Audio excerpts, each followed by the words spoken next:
श्रीमतीको नाम बिमला सुन बिमला। बिमला अनि तपाईको कच्चन बच्चा बच्ची? अनि एउटा 5 वर्षको बच्चा छ। यसमा चाहिँ मेन नाइके भनेको प्रकाश परियारले चाहिँ सागर र तपाईको श्रीमतीलाई भगाइदियो, तपाईहरुको घरबार बाँझो बनाइदियो प्रकाशले।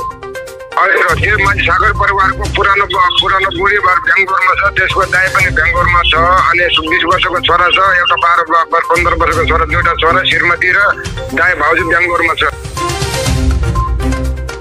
नमस्ते नमस्कार दर्शकबिनहरुलाई यहाँलाई स्वागत छ फेरि पनि हाम्रो फेसबुक पेजमा।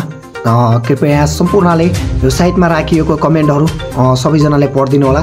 पवन साई ठकुरी उहाँ चाहिँ एकदमै धेरै बिना लाइसेन्स केही पनि नभएको र उहाँको सोशल मिडिया एउटा सोशल इन्फ्लुएन्सर हुनुहुन्छ उहाँ पनि, र उहाँले एउटा पत्रकारिता गर्नुहुन्छ, त्यो पनि बिना अर्डर बिना धेरै मान्छेहरूलाई भड्काउने, अर्काको घरबार भत्काइदिने काम चाहिँ गर्नुहुन्छ उहाँले।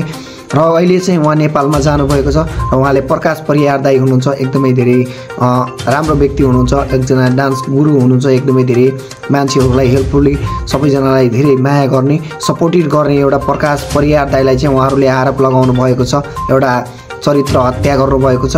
र उहाँले चाहिँ अहिले घरमा गएर आफ्नो बुढीको आइडीबाट जे गर्न सक्नुहुन्छ गर्नुहोस्, म नेपालमा छु र तपाईहरुले जे गर्न सक्नुहुन्छ जुनसुकै कानुनी प्रक्रियामा लैजानुहुन्छ म त्यहाँसम्म जान सक्छु भन्ने एउटा उहाँले चाहिँ धम्की दिनुभएको छ। जति पनि हेर्नुहुन्छ सम्पूर्णले शेयर गरेर पवन साई ठकुरीसँग पुर्याइदिनु होला है त। न्यायको लागि लड